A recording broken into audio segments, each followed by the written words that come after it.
All right, good eye and welcome to the battle down under. That's right, folks. We've got a good one. That's right, we got the battle of the Australians as we've got Iaguz versus Cypher. Russ up against HRE on Dry Arabia. Let's get underway with this one. That's right, as I said, two Aussie boys, both of them with a background in StarCraft, up against each other. Iaguz, Cypher, both of them featuring on this channel at least once. I think Cypher's featured possibly twice. Iaguz 3 times? I don't even know how many at this point. Iaguz keeps featuring for good reason, because as you can see, he's playing the one that he's featured on this channel as multiple times, which is the HRE. This lad has some crazy tech boom timings. Difference being this time around, folks, we aren't on a water map. So not sure we're going to see a 7-minute castle age timing this time around, but we might see him try and tech boom up nonetheless, as he is up against Russ. Russ, a faction that does have some early aggression potential, but isn't on the same tier that Mongols and, you know, the French are, or even England. I say, if I had to if I had to tier people based on their ability to rush, although they have 3 of the 4 letters required to spell the word, I'd actually put Russ in 4th, right? I genuinely, I think the order would be like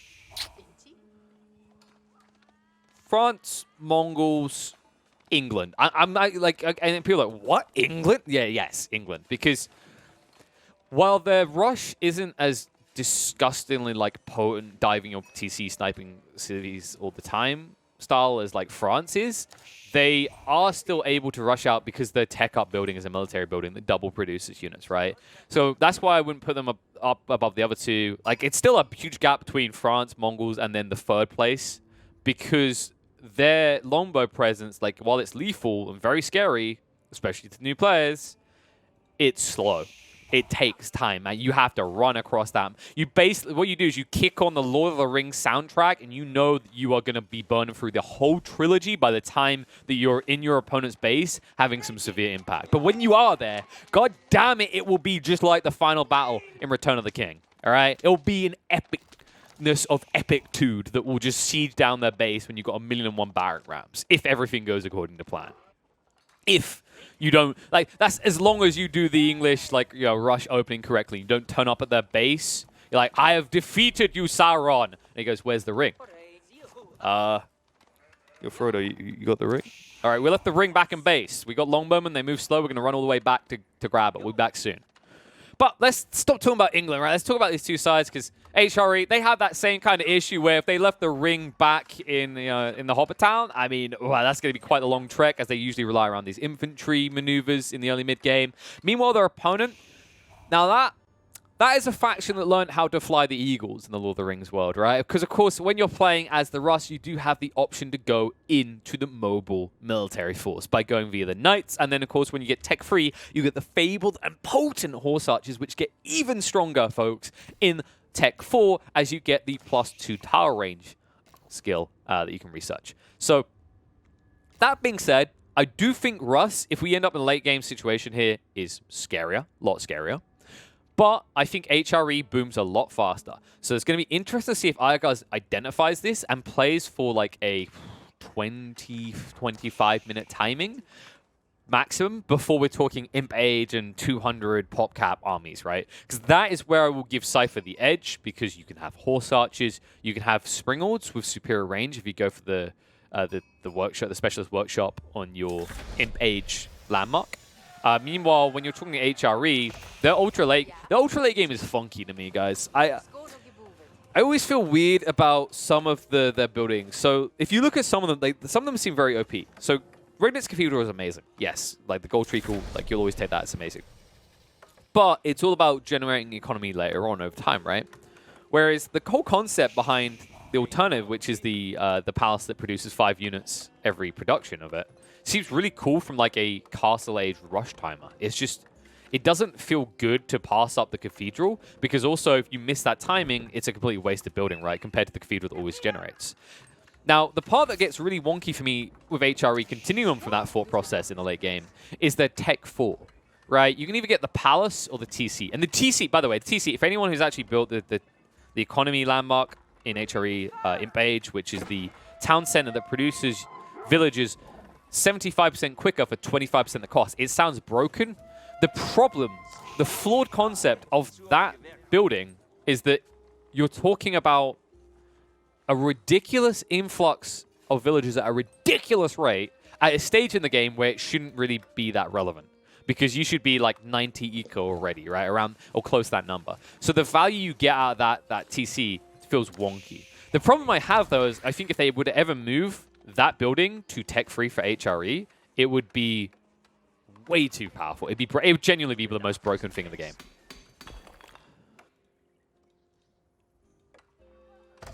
But we're getting ahead of ourselves. We only just reached Tech 2. We, of course, have already got the Ark and Chapel down. It is in range of most of this. And then, okay, this is like good and bad slightly. So I guys probably should have put this one more tile up, but you already have the house, I think. The reason he should have put it one more tile up is now when his people walk back to drop off the gold, look, most of them aren't going to be buffed, only the ones on this corner here. He will still get some additional gold coming in due to the Ark and Chapel influence, but most of his worker force here is not going to be buffed.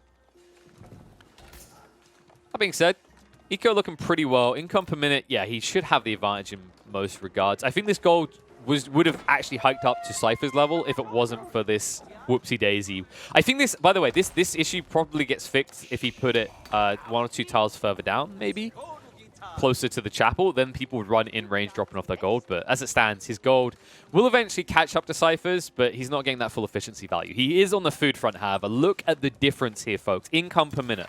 This is the power of the Prelate buff. Glory to the HRE. All right. Proof that when you inspire your workers, they will work better than they ever did before. I don't care what people who played what Stronghold Boomers say about, you know, being nice to your people. They tend to take more breaks. It's not true. They clearly work harder. And I'm going to use Age of Empires 4 as a reference point for that. So Scout Army has been returning a lot of carcasses. We've been nerding out, talking about like this Fearcraft and like teching up what's powerful, what's not. We haven't even talked about like the maneuvers that Cypher's making. This is something I'd like to highlight because we've been seeing this a lot more. Which, by the way, before you pause that for 320 bounty, I just wanted to double check that. So he did get his tier 2 bounty. He's been doing pretty well in the gathering. I think Guz sniped out his close ones, but for the most, really good. And Guz also collecting. So this leads into what I wanted to talk about, which is there's a much higher priority amongst the pros compared to like a week ago on professional scouts. On researching the professional scouts, which for those who don't know, it's a 75 wood, 275 gold cost tech that allows your scouts to pick up carcasses in the wild, with the exception of boars. And, you know, wolves, because wolves don't give any food. And this tech seems ridiculously expensive. And I think that's why at first a lot of people ignored it.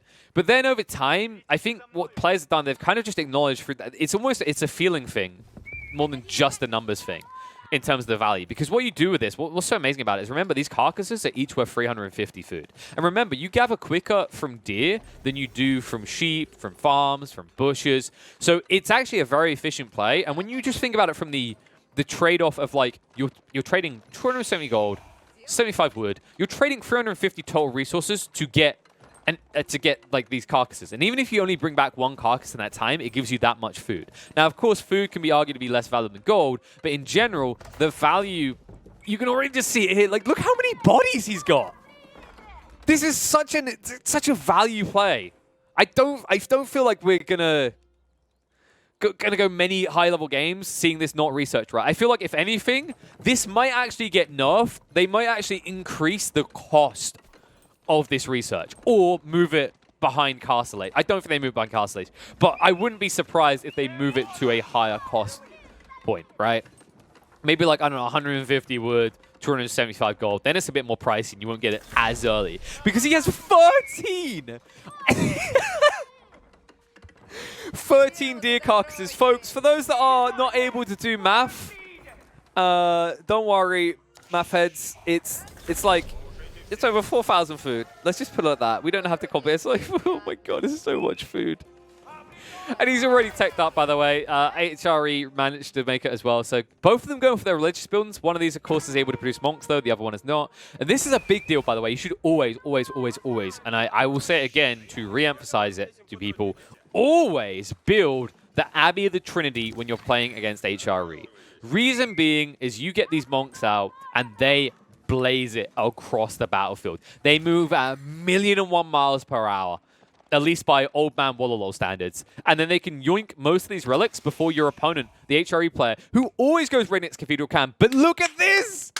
Iagos! Oh, man. This is why I love watching this guy. This is why this guy, to me, is the best HRE player in the game right now.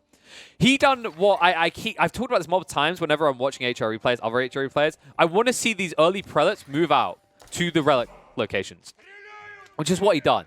He will start losing them now because the horse archers are coming through, but the damage is already done. Like, Guz has already got 2. It'd be annoying if he can't get a 3rd relic, but he's already got 2 relics in the bank because he initially, early on, he preemptively moved these prelates out to the relic locations to collect. Something that a lot of players don't do, by the way. They don't even build additional prelates. And I've talked about how you have this efficiency play. You have this wide arc that allows you to build more prelates when you're playing as HRE. Because remember, like, yes, it's putting you 1 villager behind, but each of these prelates buffs people by 40%. So every 10 villages, in theory, you should actually be building a prelate because it's the more efficient play than just building extra villagers at that stage. And that's why he had this surplus amount of prelates to send out, right? So he had 1 already banked in the chapel. He had 2 more ready to run out. It looks like they did get sniped down in the end. It's a shame. He was trying to get the value of the sacred site, but all in all, they already got the value, right? They got 2 of the relics. In this situation, because of the way that Cypher played his opening, he was looking to prevent Guz from getting more than 1 relic. But he wasn't quick enough with these warrior monks. These warrior monks who, by the way, as I said, go at 1,000,000 miles per hour. Just look at their movement speed. 1.62 tiles. They move the same speed as scouts. Compare that to old man prelates that just genuinely, I don't know, they got a hernia and they need a walking stick. They can barely move on their own. In fact, at this point, I'm kind of surprised that when someone builds prelates, they don't come out of the town center with someone holding their arms on each side to keep them up. There you go. 1 tile per second. Wowie wooey. So Warrior Monk running back. He won't try for the wall because he'll get ducked out and then he's stuck standing on the ground. But he'll make it back. So he's going to cap 3 of these. So that will be all the relics. Remember, in a 1v1, you get 5 relics on the map. And this harassment, damn. Guz is straight in there. Now, Cypher, we didn't talk about this. We did see them sniping out the prelates, but he has been building en masse into the archers. This is something we discussed very quickly at the start of the game. This is the power now as you reach these imp timings, these castle imp timings, right? Because now, if anything, Cypher has enough troops that he doesn't have to build a bigger army. Meanwhile, Guz is now going to be stunted because he's going to have to actually rebuild this army. That might give Cypher the edge to get imp page. And if he gets imp page, these guys become spooky, guys. I mean, the extra damage, the extra health, and the +2 range makes them very difficult to fight into as a mobile task force. But you can already see the switch into Lancers, so it looks to me like Guz is just trying to hold as much gold as possible. So he has like he has this kind of flimsy presence in Castle Age where he's not hard committed to it, to doing too much, so that he's giving himself some kind of lee room, some wiggle room, should we say, to go up to Imp Age if things start to look bad. Which it could do. I mean, horsemen are fast, don't get me wrong. They're faster than these horse archers, but at the end of the day, they are just horsemen, right? That being said, they're trading reasonably well considering the number right now. Remember, these horse archers, they take a lot of damage from the horsemen here. Stabs in.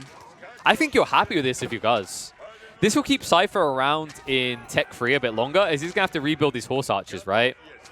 Meanwhile, you can keep spamming out these lads, and really all you need to do is just up food production, which he's starting to pivot over to a little bit. This is what I was about to say. I want to see him start to build these farms around the Archon Chapel. Obviously, this isn't the most efficient use of the Archon Chapel, guys. I want to point out why, though. It's very hard in a 1v1, especially when you're up against a faction that has a mobile fighting force, to justify sticking this chapel further away from your TC. This is why it's so close, by the way. He didn't want to get harassed when he was building it initially, and also, he doesn't want exposed economy because he builds it like out here, so he gets the full circle value eventually, but then doesn't have any protection around it. Really big deal, really big detail, and I'm sure Guz has had some situations where he built that chapel too far away and got punished for it, so nicely identified by him. Cypher. Moving the horses in. We'll discover a very big eco line, but remember, with these horse archers, you have to stop the fire. So it's going to lose 1 or 2 to get the trade out for 1 Villi. Make that 3. So actually a good trade for Guz. I think you're okay with this. Remember, all of this is happening with Cypher still on 1 TC. So this is fine for Guz to lose the occasional worker here or there because he's able to boom past that in terms of eco numbers, right? Like Cypher's currently at 37, meanwhile up at 45 already for Guz. And remember that extra factor you have to consider is the 40% gather rate because of the prelate buffs, means that really Guz is more like, it's not a difference of, say, 10 villages here. It feels more like a difference of 20. Well, I actually said 25, close to 30. Okay, maybe those numbers aren't supported around the 40 number. But you can see how it will scale in that regard. And that's the problem that I think Cypher has right now, is Guz has a scaling economy. And look, he's still only really committing hard into Horseman, right? The occasional Knight. And you can see the difference in gold right now. So he has enough for a tech up. He can actually buy half the food he'd need and then still tech up. He just needs to get his food under control, and then he'll boom ahead. What I love right now from Guz is he's starting to build in the Springles. This is really well played. So because he's using too much food, he wants to free up that economy side so that he can gather food instead of just investing it constantly in a standing army. Now that he gets these Springles, he can easily snipe out these Horse Archers. And remember, these guys are incredibly flimsy. They almost died to one hit from a Springle. So this should repel Cypher long enough that Guz gets his tech up.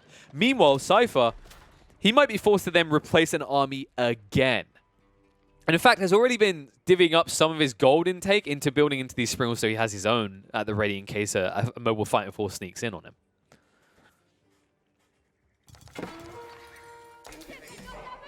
Yeah, the remaining Horse Archers are going to be sniped out, so I think Cypher's cut off the supply now. No? Oh, wow. I thought he'd stop building Horse Archers here to try and like prioritize a new type of unit or build economy. He's not, though. He's gone in. We'll try and snipe out the Springle. He's going to lose a lot of Horse Archers even if he makes this work, though. And the repair from the villagers. It's going to cost him a few of these, but they should get rid of the majority of these Horse Archers.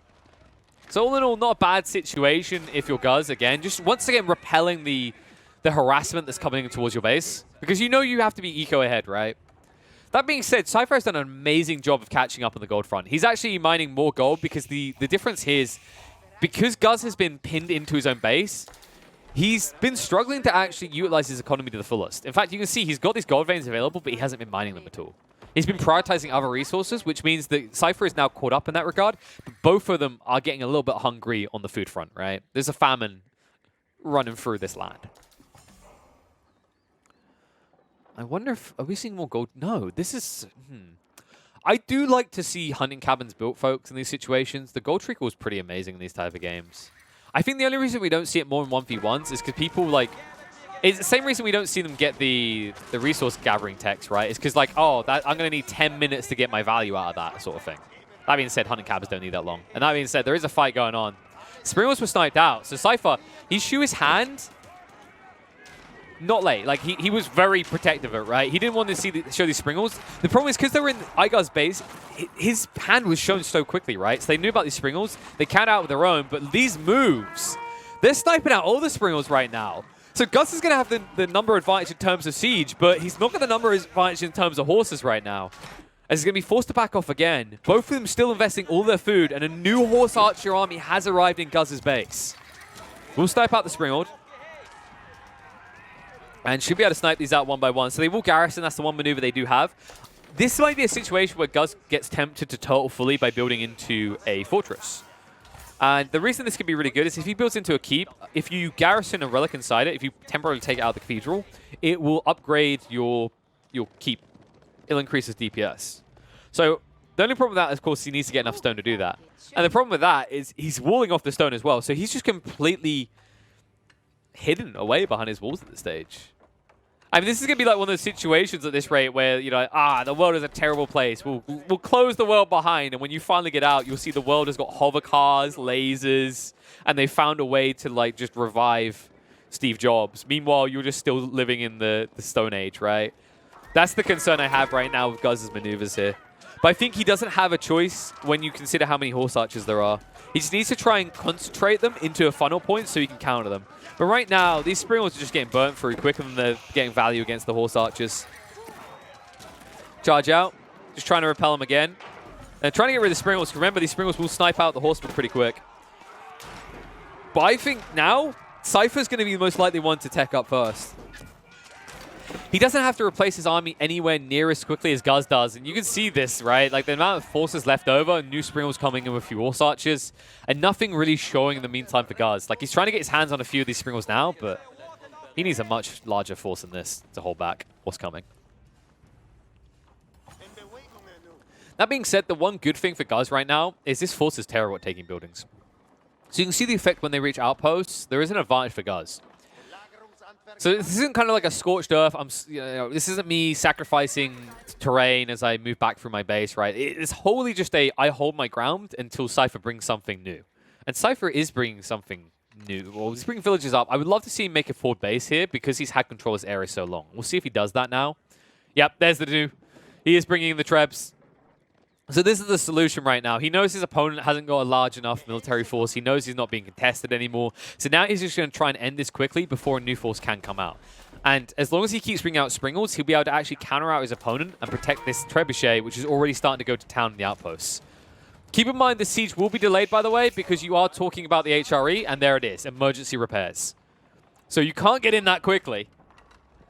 And he hasn't switched targets yet, so this is going to be waste for the Treb. He needs to switch over to the stables, if anything.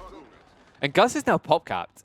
He has got room to add in more houses back here, and he's going to need to do so soon.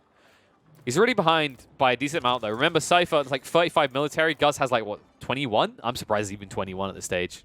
Of course, you have to remember the Springles are deceptive as they take up free pop-cap. Ever feel like that might get tweaked, folks? I feel like Springles are just way too meta right now. Something's got to change with these. I wonder if the cool is to just make them pop cap 4, but then I don't know if they've just become worthless, right? Because if you think Mangonel's Trebs are free, it seems a bit rough. But it would be fair to say for their price, for their pop cap, everything about them, Springles are an amazing part of almost any army composition right now. At least when you reach Castle Age timings. So Trebs continue to try and get in. And the walls are being built. So Cypher, he said, okay, Guz, buddy. You want me to come down this funnel point? All right, you want to choke me in? I'm gonna do something similar, okay? Only way through to my side of the map is going to be straight through the Sacred Site. And I'm surprised, actually, that Cypher hasn't capped the Sacred Site, by the way. Always pay attention to this detail, folks. When you pin your opponent in his base and he won't come out, you take this Sacred Site, not only do you trickle more gold, you force a reaction. Because right now, guys can sit here forever, and there's no real repercussions for at least another, like, 15 minutes, right, when resource burnout becomes a big issue. Because remember, he's playing HRE. He's always generating gold out of this cathedral at a decent rate, and he's still got access to this gold vein he hasn't even touched, by the way. It's been sitting on 1,307 gold for, like, 5-6 minutes at least now. Springles. Oh, he's reached the mass. However, Wooden Fortress means he can't really push in. And once again, these emergency repairs are so silly. Trying to bait out the Springles. He's got plenty of knights now, so Guz, this could be a situation in which he overwhelms his opponent if he does this right. If he snipes maybe 6-7 more horse archers without any sort of response, I think you're in a situation to charge. He's going to charge out right now. He splits up the forces, one group to get rid of the horse archers and get them away, and the other goes straight for the Springles. And he's traded favorably here. So he's going to wipe out Cypher's Springled army, and now he has 4 Springles as well as plenty of knights left. So these horse archers now have nothing really to protect them. The only thing that Guz is now missing is he needs a way of quickly sieging down this Wooden Fortress. Might be he rushes in the knights because you could burn it through it quickly, and you have the Springles to protect. 6 now up. Meanwhile, new Springles, are they being produced? No. Cypher has stopped producing Springles. So what's the new call? Is he going...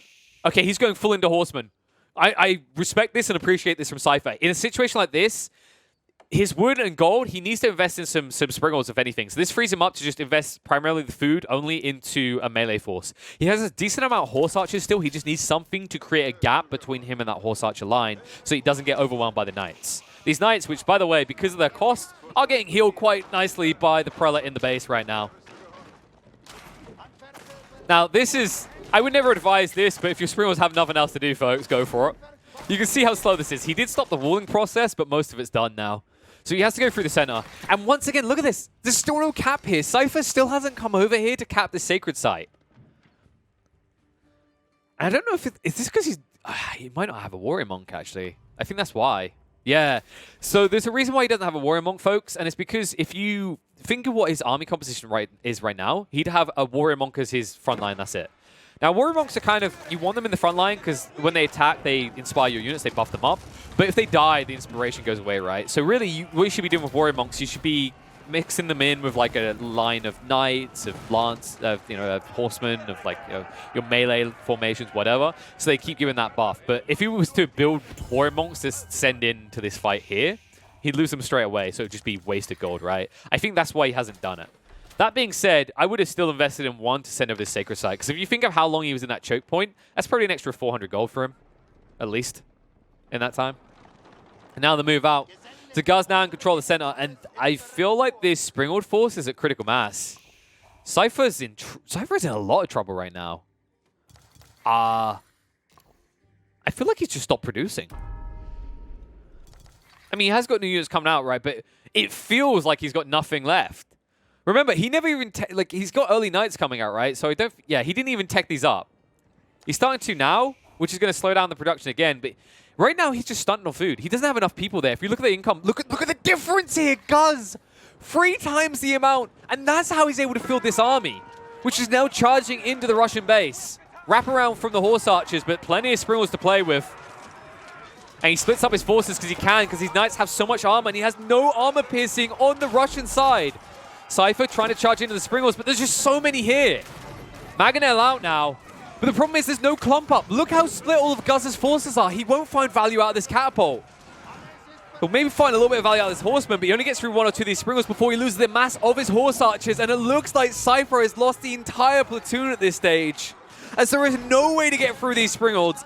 Guz turtles like a master, and then, just like the turtle in the story we know, he wins the race. And Cypher, nothing left in the chamber here. Eco line exposed, military burn, catapults, trebs, all of it burn. And Guz, well, he's holding the torch of victory right now.